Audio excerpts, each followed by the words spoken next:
Clubhouse.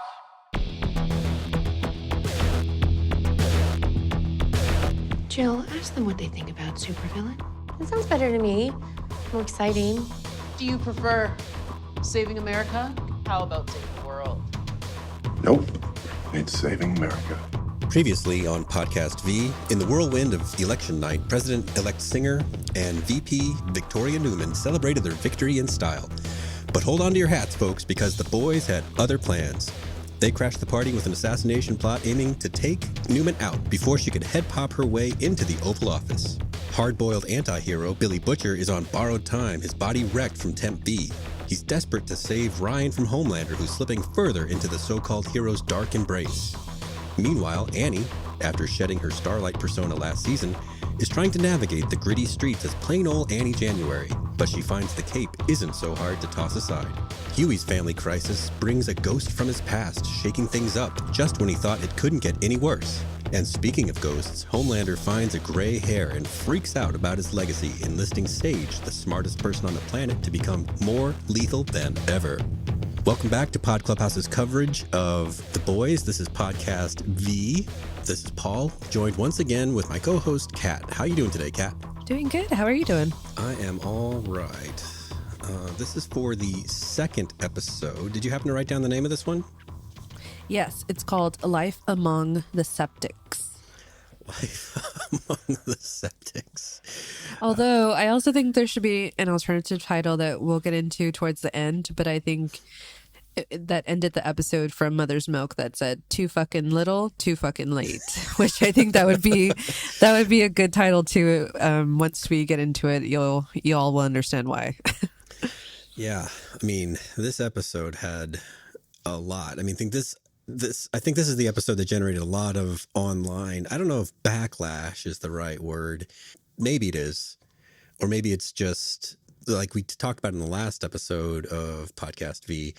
The Boys has a certain, visual irreverence that they keep pushing in terms of like showing male genitalia, blowing it up, etc. And they went a step further in this episode.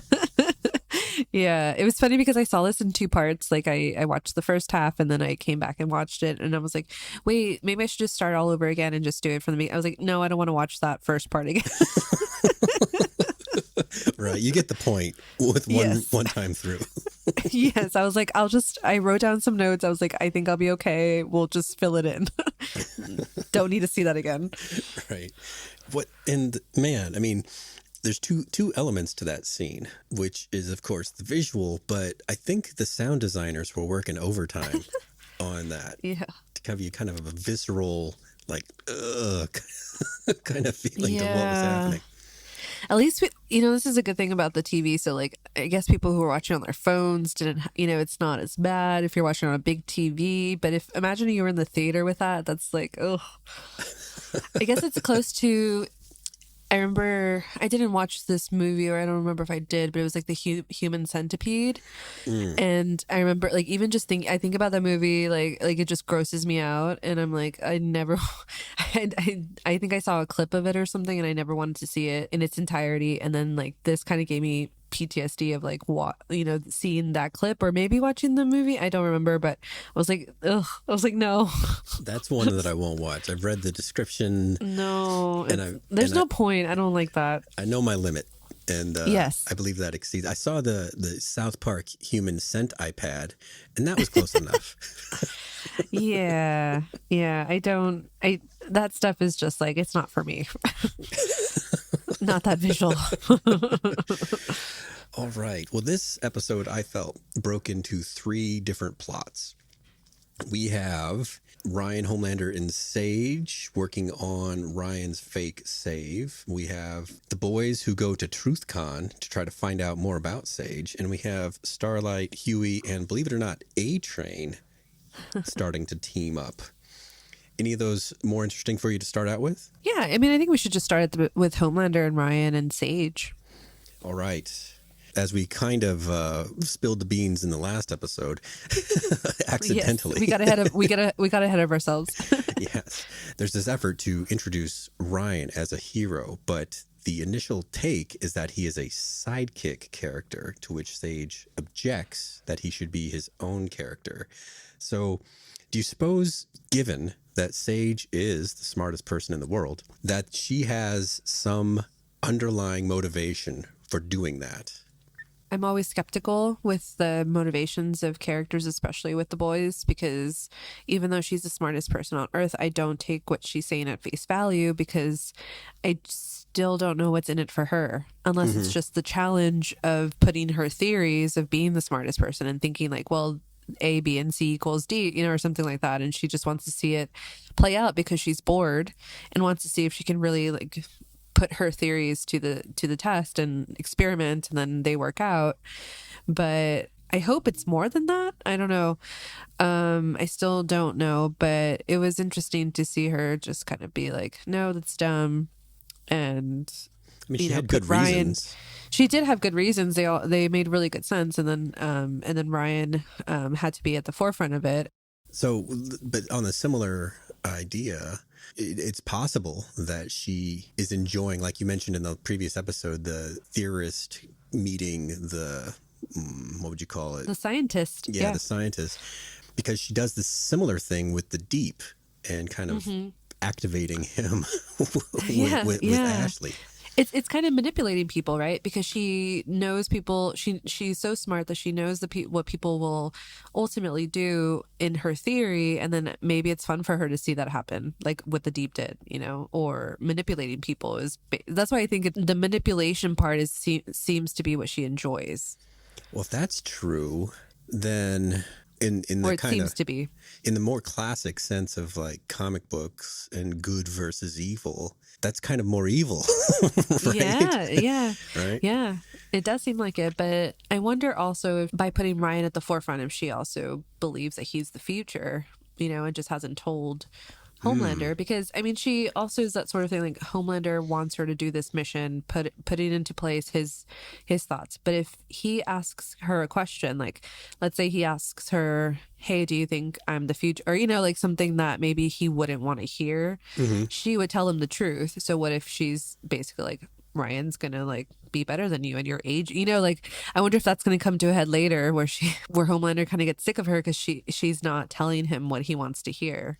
And even now, like she's telling him stuff and he kind of like swallows it, but it's like he knows that she's ultimately gonna get him what she wants. But you know, we all know how Homelander doesn't, sometimes he's just gonna go crazy, and then like I wonder how that will go, because well, we don't know right now, but she doesn't have any other powers, right? It's just manipulation. That's so far. But if Homelander gets crazy and then just like lasers her or something, like, so it's a little uneasy. It's weird for her as the smartest person on earth to trust him. So they just met and she's on a mission for him already. I don't know. It seems a little bit odd. Kind of what I'm hearing you say is that maybe by helping Ryan along with his development, it could be that she's building humanity. Maybe, or maybe just herself. Maybe he's like the backup plan if things go sideways with Homelander. Maybe she can help manipulate Ryan into, I don't know what, keeping Homelander off her back long enough to get away or something. And if something goes awry. Yeah, I think so. I think that's a good theory too. The Deep, not so much. The Deep, I think. I think she was just like whatever, you know. Yeah, but she does have that. I mean, I think we talked about it in the first episode because we jumped ahead. But she does have the thing where she does think soups are better than people, because that's why she reasoned with Deep of, why are you taking this from a human? So there is that, like a very Magneto in her, which he was also very smart. So I think like very similar isms to him. Absolutely. Yeah. I think we'll see that as a continuing theme amongst, or any of the superpowered people, even the ones that we like, will struggle with needing to cope in some way with us normies. Knowing that, like Magneto, they shouldn't have to, if you take my meaning, hide their light under a bushel. All right. So throughout this episode and these people, there's this idea of this scripted save, which I don't know that we've seen scripted saves so far, but It's such a natural extension of sort of the bullshit PR nature of Vought and the Seven in general that it felt very familiar. Do you remember if we had seen anything like this before? I couldn't remember either. It felt like maybe it was happening, like all those promos, but I thought they were actually saving people when they were in the Seven. It would just go really wrong sometimes. And I feel like maybe it's pretty fucked up, I think, because of where they come from, that they were like, oh, we're not even going to try it. Like, I know there's crime happening and everything, and it's like, no, yeah. let's just like, it's just so corporate in that way, which I think is a commentary by the show on, like, of course they would make soups, which has been happening since season 1, of like just so corporate and a money, for the money and that kind of thing, and they're not actually like the quote unquote superheroes that we know from the other comic book lore, but it just seems so evil in a way that they're like, let's fake this save when they could actually just go and save someone. But I think in terms of the Ryan one, it would sort of make sense because he's a kid. He's a kid. Yeah. Yeah. So why do you suppose Homelander showed up to kind of blow up the script? Because I think he can't not be in the spotlight. And I think the only reason he has taken to Ryan is because Ryan is an extension of him, and also a way for him to redeem himself in the public eye and kind of be that father figure. I thought it was just funny because I was like, he just couldn't help himself. That's how I felt too. Yeah. Like if there's a camera, then he's got to be there trying to do his thing. Anthony Starr's like looked towards the camera when he was just like kind of like doing the side eye towards it. Like, I see you, but I'm trying not to, like, Yeah. Did you notice when Deep said, I thought we weren't killing these guys? That gave me the sense like sometimes they have scripted saves where they do kill them. Did you get that read at all? Yeah. I was like, not good. And when they were doing the whole with the stunt coordinator, I was like, something bad is gonna happen. Yeah, right. I mean, I didn't quite expect that. No. Being turned into like strawberry jam on the side of a building, that's extreme.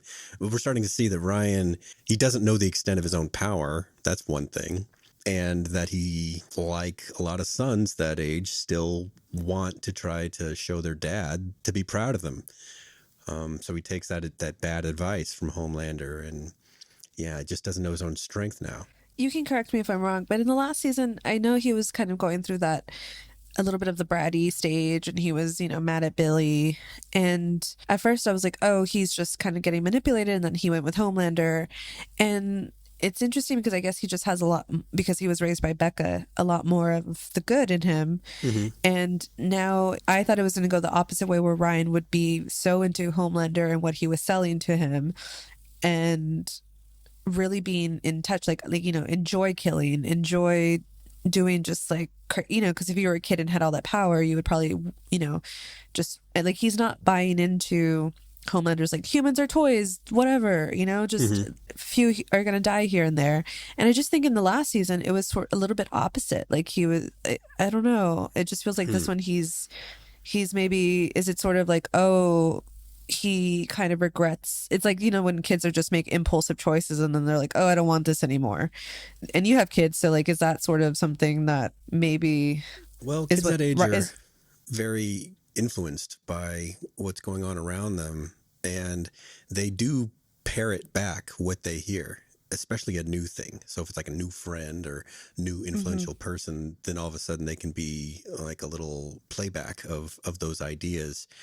It's like you said, though, he does have that 12 or 13 or however many years of Becca living in that sort of Truman Show existence that they had, where he did learn how to be a good person. So I think what you're seeing, this season is sort of that conflict of what he's been taught going up against what Homelander is showing him. And it's a lot of mixed messages. Homelander, he lasered that guy. And in the moment, I think he smiled. I think Ryan had a smile because it seemed like he was going to get away with it. And then in this season, they show the court case, and he does get away with it. So that's a very strong message, that being kind of a might makes right sort of message from Homelander, which is definitely something he's been teaching him, but it's still going against the grain, against what he thinks he knows about how to be a good person. So yeah, I think what you maybe seen last season was being kind of spurned by Butcher and being pissed about that. But now some time has passed and he's assessing, like, it's funny. We just saw Inside Out 2 yesterday. And there's a strong message there of the conflict that happens in the main character because she's going through puberty. And there's like this evolving sense of self that can no longer just rely on very simple, sad, happy type emotions. It's got to have more things than that, but it combines with those older foundational memories. And I think that's kind of what we're seeing with Ryan. Yeah, like maybe what he was going through in the last season was a little bit of grief and anger, and that coincided with what Homelander was selling. Like, yes, you know, like, yes, there you go. and now his grief has sort of subsided with about the death of his mom, and then remembering that, and like he's inherently good because she gave him those foundational traits, because we've seen studies lately the first 5 years are like crucial, and so whatever you've learned there is like basically who you are, you know, like it sets you up for who you are. So I feel like maybe he's going back to those basics and is like, oh, this does not feel good. Like throwing someone against the wall, like his dad is telling him like it doesn't matter, but his human feelings, like that he before he knew he was a soup, is not, it's like it's very contradicting. And I wonder if it's going to either snap in one direction or the other, like he's going to just fully accept it and get brainwashed with Homelander's like, hey, don't worry about it, you're more powerful than anybody, it doesn't matter, or if he's going to continue fighting and wanting to break out of it like this season, because I feel like that's the biggest conflict with him that I think we're going to probably see unravel this season, is what I'm guessing, and coinciding with Butcher trying to save him. And there's a third option, which wouldn't be very cinematic, or at least it'd be tough to fit into the 1.5 remaining seasons of the show, is that he just says fuck it all and tries to go his own way, but he's a kid, so I don't know how much he can do that. But Yeah. you know, that's Or the very cinematic one is he says that, but he kills Homelander. yeah.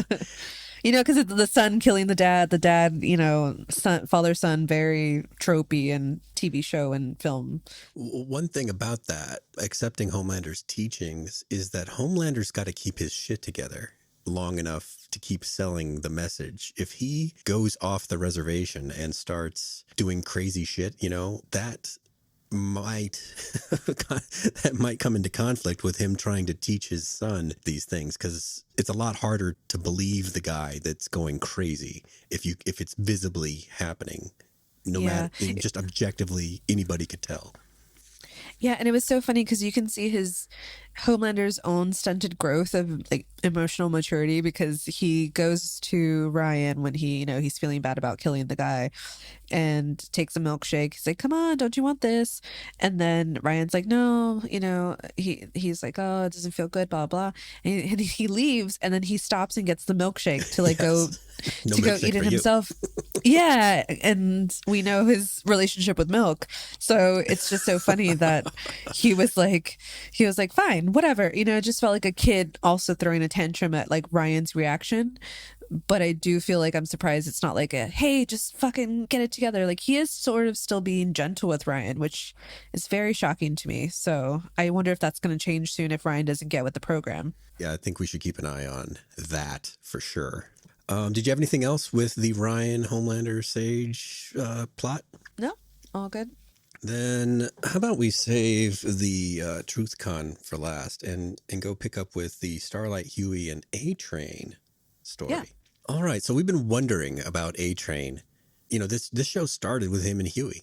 And along the way, A-Train has not been, I would say, like a main character, like a Homelander or a Billy Butcher, but he's still been very interesting from the sense that he hasn't disappeared and he has remained relevant in what we've been describing as a redemptive arc, or possibly redemptive. And this episode goes a pretty long way to showing that might be possible with this character. But it starts out with this meeting with his nephews where he's describing these fake saves that have happened in his career, which his brother calls him out on instantly. Why do you suppose he lied to the nephews? Or is it that he can't even tell the difference anymore between real saves and scripted ones?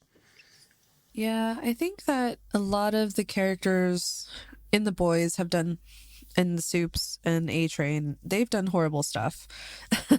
We've seen them. Yes. And I think A-Train has had to grapple with that. You know, his ego enjoyed it and sort of didn't really stop to kind of deal with the consequences until it kind of messed with his family.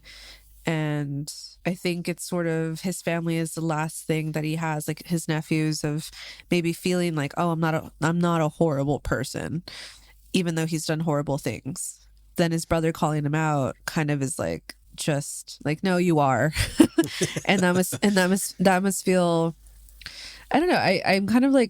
I'm kind of wondering where A-Train goes from here. I feel like we've been through this before with, like, you know, we thought he was going to go good or like kind of help out. And he has been wrestling with like feeling bad about what he does. But then he got roped in back. He got roped in because he still loves being a soup and being on top. But I think it's not as enjoyable anymore. You see him kind of very deflated in these first 2 episodes. And I'm like, why is he even there? He could just run off somewhere else and escape Homelander. Like, he doesn't have to go with what he says to, like, you know, what he wants him to do. So I'm curious why he wants to be there, unless he knows that if he does do that, Homelander would kill his family, of course, out of spite. Yeah, that's potential. So maybe that's the reason why he's staying, just because he knows, like, oh, I can't mess up my family. You know, like, he would definitely kill him. So just got to go with this. I mean, I can appreciate some of that sort of, I don't know, emotional inertia, you know, where something at rest tends to stay at rest. So like you said, he does like some of the aspects of being one of the 7. They're highly adored. He's going to be in his own bullshit movie about about a background that they made up for him to try to, you know, amp up his persona. That was, you know, funny that, you know, there's this fake coach with with Will Ferrell. Will Ferrell cameo. Yeah, sort of what do they call it, like a blind side sort of the thing. blind side. Yeah, and I just like, but when he was doing that, you see that he just doesn't want to be there. So that's why I'm like, why are you still here? I think that's what like a lot of questions for a lot of characters. They're all kind of paralleling the season. Is like, what are their motivations? Why are they doing what they're doing? And it seems like other ones that we'll get into, like in the third plot, are kind of dealing with as well, like their past either catching up with them or making them like they're off the high of what they're, you know, what they've done, and kind of. It's sort of when like the adrenaline stops and then you have to deal with everything, whether it's like the pain of like if you're, you know, you got injured or whatever, and then or the grief of something that's happened. And I feel like that's what's happening to A-Train, and then a lot of the other characters as well. Like they just feel really sad and pained, you know, but that's the boys. It's not happy. Well, do you suppose this is why he drops off the video footage to Huey and Annie? Yeah, I think so. Again, though, we've seen him kind of do this stuff before. So I'm like, what is it? I may be tiring of the plot line, though, of him sort of being good. Annie is always mad at A-Train, wants to kill him, and then like nothing happens, you know?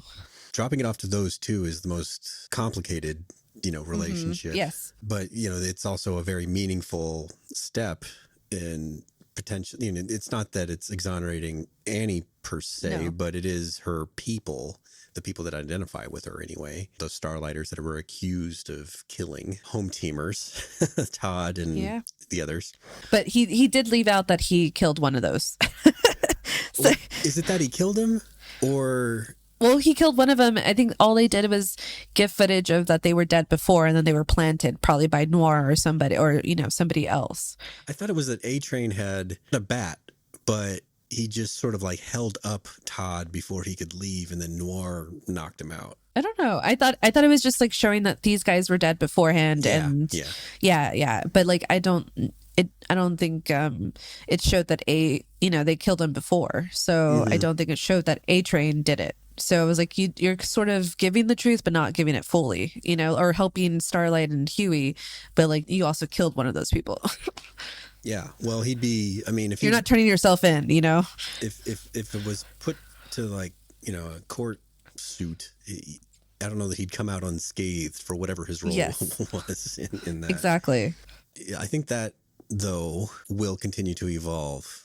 A-Train trying to grapple with the idea that he might be a fraud, and can he deal with that? And if not, then what is he going to do to repair his own self-image? Yeah. I feel like we're going to get, maybe this season we'll figure out, like, maybe the train comes to a stop. Nice. While Huey and Annie are in the car watching the events with A-Train and the nephews, Huey brings up the idea that Annie may want to put the Starlight uniform back on to help rally her people, to help be that symbol, but she resists. Do you agree with either one of them? I do agree with Huey because, I mean, everyone wants that entertainment. You know, I think that's why the 7 are there, because people like to see it. That's why there's all the movies and things that they have, all the merch and stuff. So they've been proven to be successful, and they only know her really as Starlight.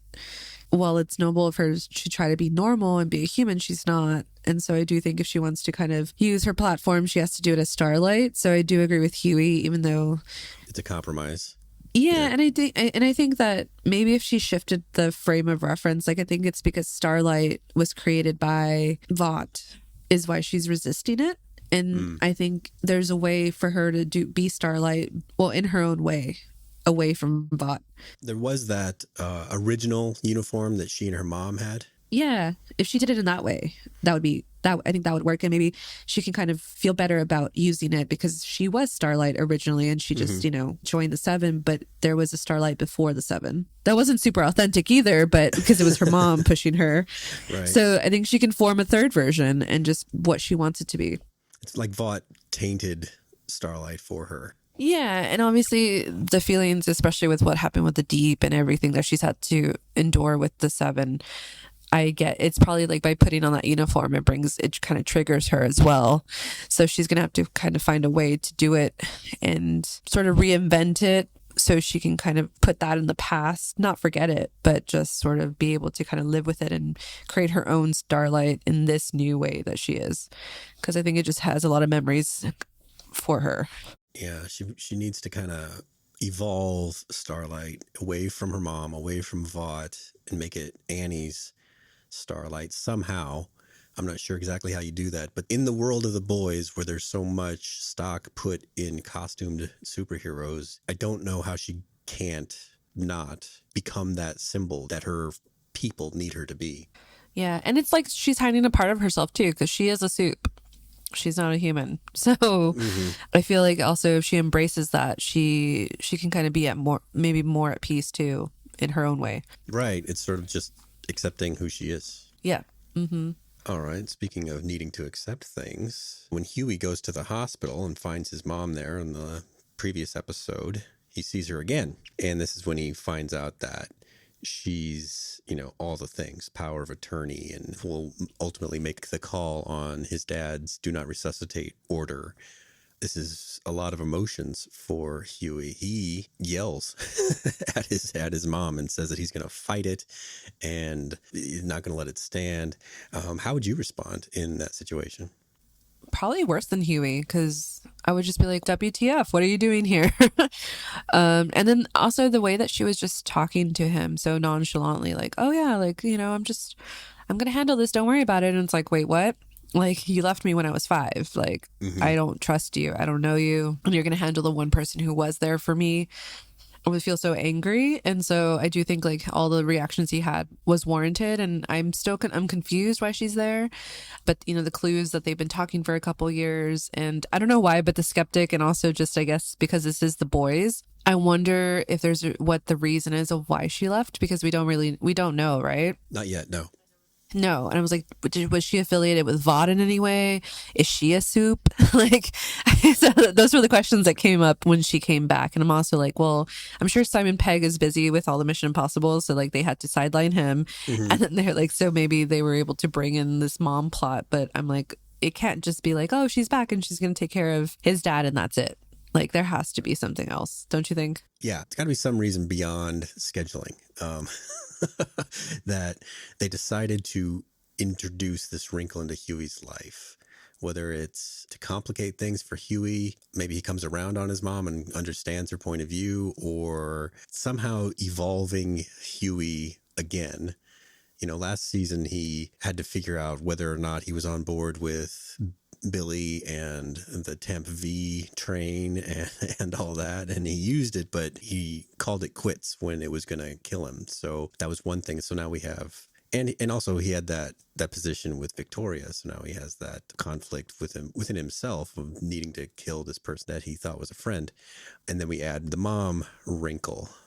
All of the boys' characters have some deep emotional element to their backgrounds and characters, but Huey might not have had that quite so recently. So maybe they needed to deepen him up. There's a lot of that kind of stuff in this season so far. There is, yeah, it's super, and it makes sense because fourth season they have to kind of dig deep, So no pun intended. I think they're just bringing out more layers of the boys, which I like because they're complex characters, and that's what TV does so well is like you can unravel these different layers to the characters, and you think like you know them, but then especially with the boys that like some of them are soups like Kimiko, and they have things that we don't know prior to like the first season that they went through in their past. Like it's kind of a fun way to like introduce new plots because it's it's like, oh, you don't know about the past that they've mentioned, so they bring up, now they're bringing it up and things like that. So it's like a writing thing that they're doing, but it's also just kind of fleshes them more out and like deepens their characters, which I like.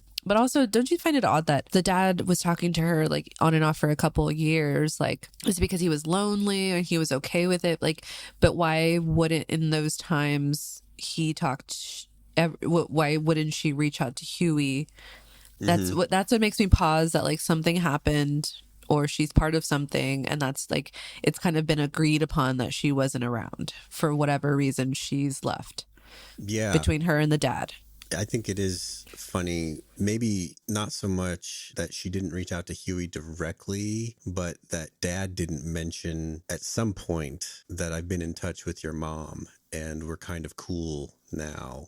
I could see where in that position, 30 some odd years after this bitter separation, divorce, estrangement, whatever you want to call it, that upon first contact with the person that left, I might not tell my kid that she left everything right away, but I think after 2 years, I think she said a couple of years, has been the amount of time that they've been talking. I think I would have said something at that point, especially about a big decision like power of attorney.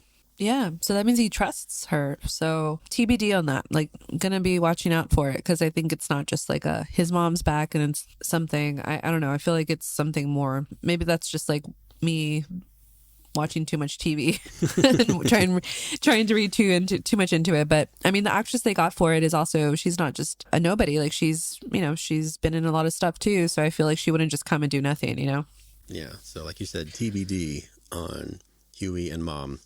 All right. That leaves us with the third plot, the Truthcon. The boys head to this hotel where they find all kinds of, I can assume that they're kind of conspiracy theorists type people with their booths set up to tell you about, I don't know, their podcasts and newsletters and stuff. First off, there's all this interaction with Frenchie and Kimiko. You should go be with Colin if you want to be with Colin and blah, blah, blah. Are you completely sold on these two not turning out to be a couple sometime in the future? Because they still seem so intertwined. Again, in the TV realm of things, when they're trying to push something or not push something in this case, I feel like that means they're pushing it. And it's going to happen. I don't know. It's just like an odd thing to say, right? Because like they've already talked about it and they've already like kind of decided. And then she got drunk. And then, they say when you get drunk, you get, your feelings come out. So it just was weird that she was like really pushing. She drank all like, all those beers. And she was like, oh no, like they're on a mission as she's doing this. Mm-hmm. And her priority is to tell Frenchie like, oh, you can go be with him. Just go be with him. Like, I don't know. It felt very like teenage love story, that kind of thing. Yeah. And someone saying like, oh, just go be with him, but you want to be with him. So I do feel like Kimiko maybe does care for him, but I don't know why she doesn't want to be with Frenchie, or because Frenchie's the one relationship he's had, like, friendship or, whatever in this world where he actually cares about her. Maybe she doesn't want to ruin it. Or as we've been getting little snippets in this episode, like when she sees through the con, it's like some sort of like child trafficking sign. And it kind of alludes back to her, where when she was captured. And I think maybe it's one of those things where she feels broken and doesn't know how to love someone, or doesn't want to ruin or doesn't want to hurt Frenchie's feelings. And so she's maybe in her own mind thinking like, I can't do that. So just wanting to like put it out and be like, just go be with this other person. So then I don't even have the option for you to like fall in love with me, for them to kind of be together. Complicated, but good girl insight. yeah, I think so. I don't know. That's how I'm reading it, especially like that's how usually the things go. But I don't know. It just felt really odd for her to just really be honing that in at the weirdest time. Yeah, right. They're definitely supposed to be doing something else right then, not being drunk or talking about that. On another note, why do you suppose that Butcher provoked Mother's Milk in the parking lot to punch him without any fighting back or anything like that? This is what I was alluding to when we were talking about A-Train. It feels like some of these characters are kind of like down and out. They've kind of just feel horrible for the things they've done and kind of accepting it in some ways. And I feel like Billy, especially because he thinks he's dying in 6 months, that he's just like, yeah, I deserve this. And Mother's Milk and him have been through so many things that he's like, just punch me in the face. Like, and also kind of like, I think wanting it, wanting to feel something, because I do feel like he's just kind of like, the only thing he has going right now is Ryan. He said his mission is to save Ryan, which is noble, but also kind of sad, like he already had Ryan and he gave him away. So it was like his fault. And he said, I mess up everything. I've done horrible things. Like, and so I don't know. I think he just kind of accepted it and like let him do it. But it's interesting that Mother's Milk, it's sort of like, that's why he says at the very end, like, too little, too late. Yeah. And I thought like Billy was kind of walking out of frame. And I was like, oh, Mother's Milk is going to say something like, oh, I'm just kidding. Like, no, of course I'll help you, and he didn't. And I was like, I love that, because it's also sometimes you give people too many chances and they do the same thing over and over again. And I like that Mother's Milk is standing his ground and being like, no, even though you're dying, like, that's not my problem. Like, if he wasn't dying, he would be doing the same shit, probably even worse. And he's already taken too much of Billy's shit for him to be like, I don't even care about this anymore. It's the same stuff and I'm tired of it. I think Billy might just be presenting the wrong case. Yeah, he's just like, Ryan's gonna become a superhuman freak, so like you better save him. Yeah, like making an emotional plea in what's essentially a business setting, it just isn't gonna work. No, because he's tried to do it before, and he went back on his promise. This episode is full of like the broken promises of the past, where people don't want to believe you, and like emotional scars of the past as well. It was like sort of the theme of the episode. Yeah, that and other stuff. And other stuff. Did you ever pay attention to one of the wackier conspiracy theories called Pizzagate? Yes. So is that pretty much what Firecracker's presentation was modeled after, do you suppose? Except with Starlight as the ringleader? Yeah. I think they were pulling a lot from the headlines of those kind of conspiracy theories, which is funny. I don't know. It's I think we talked about it in the first episode, but they were a little bit ahead of like marrying stuff in like the season 1 through 3. But this one does feel really on the nose, where I'm like, it sort of feels like a weird version of it, where like we've seen those things in the headlines, and depending on where you fall, like you will have a strong reaction, which is I think what you were saying that people were reacting to. But I'm like, it doesn't feel like satire anymore. It feels too real, or like not a TV show like world, because it's like bringing those things from I feel like it's too soon in a way. Like, not that I don't enjoy it and it's funny that they're getting mocked and stuff, but I do feel like sometimes you're like, oh, they're just doing this and that, like, I don't know. It's not their fault. It's just that it's like right on the nose of what's going on, which I guess they want to be on. But like, I feel like if we had some time in between what is going on. Yeah, well, there's like I think the previous seasons had more of had like a subtlety to Yes. to the satire, whereas this, like you're saying, on the nose, they're not even really like veiling what they're talking about. in a lot of cases, and they're painting it with this brush while this woman is the presenter for this information. So is this a believable source for this kind of thing that we're hearing very similarly in our own world? Is this who you identify with? Is this who you want to make your ally? Yeah, and I think it depends on, what side you fall on, but it feels like a I don't know, it's like too close to home in a way. Whatever side you're on, I'm not like picking one, but it's just like it feels like something the boys would do, but it's like I wish it was more fictional in some ways. Yeah. Yeah, me too. Because what it is doing is it's creating a little division. It's kind of a lot of division in the viewership. And while I believe that the show's quality is still where it has been, in the past 3 seasons, the 4th season is getting review bombed, and I think it's because that subtlety has worn off, and they're actually making their more pointed satirical connections more obvious. Yeah. Yeah, but on the one hand, I'm like, if they want to go there, it's their choice, and it's just, I mean, it's not like ruining the show for me. I just, I don't know, it's just curious. Speaking of making jokes, the scene that we've been talking about or alluding to with Splinter, it reminds me of an old joke. And I was wondering if this resonates with you. And it's very juvenile. It's not even really a joke. It's just the concept that if men could bend their bodies around to suck their own dicks, they would. Yeah, I've heard that joke. I think I did think about, like, I was like, of course this person would do this, Yeah. There's a shock in seeing it, but instantly I was just like, this is just a reference to some, this is a pathetic guy. and that joke just sprung to mind when I saw it. Yeah, I also wanted to be like, kudos to the actor. I don't know his name, but for going all out. He committed. He committed. I can appreciate it. With everything. Yes. The whole. Yes, good for you. Breaking into new characters, but they come out naked, and I assume that they wear like a prosthetic when they do that, because I think that's how it's done, rather than just having naked men. They have falsies. Yeah. But oh man, the whole thing when they break into the Mrs. Maisel bat mitzvah, it's very hilarious. Carolyn and I did a whole Mrs. Maisel podcast.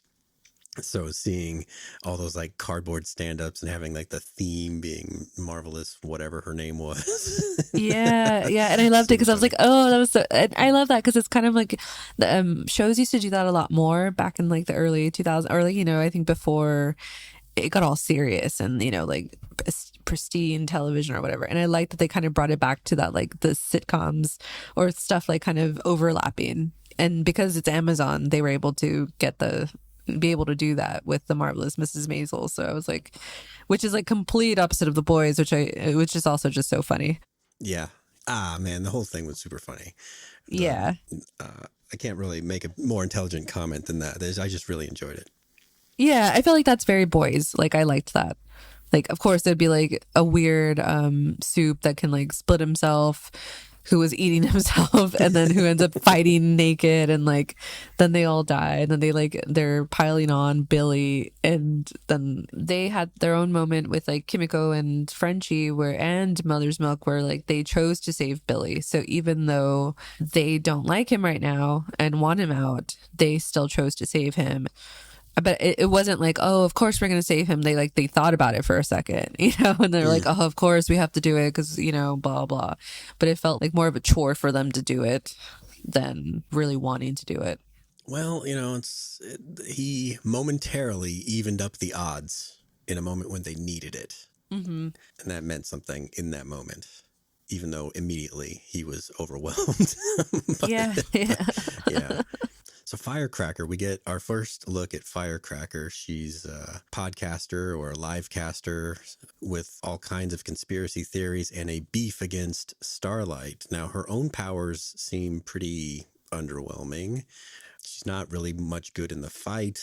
And the Firecracker part of it's just like a magic trick, Yeah. just like a tiny flame that she can create. What do you suppose her deal is with Starlight? Just like a random person that she picked out, sort of like how we suspect bloggers do. They don't actually have any real ideological difference. They just like to be loud and get views. Or do you suppose she actually has a deal? I think that's like a comment on like the influencer podcasting culture, which I mean we are a part of, but we hopefully not in that way. Yeah, well, hopefully we'll see more about that.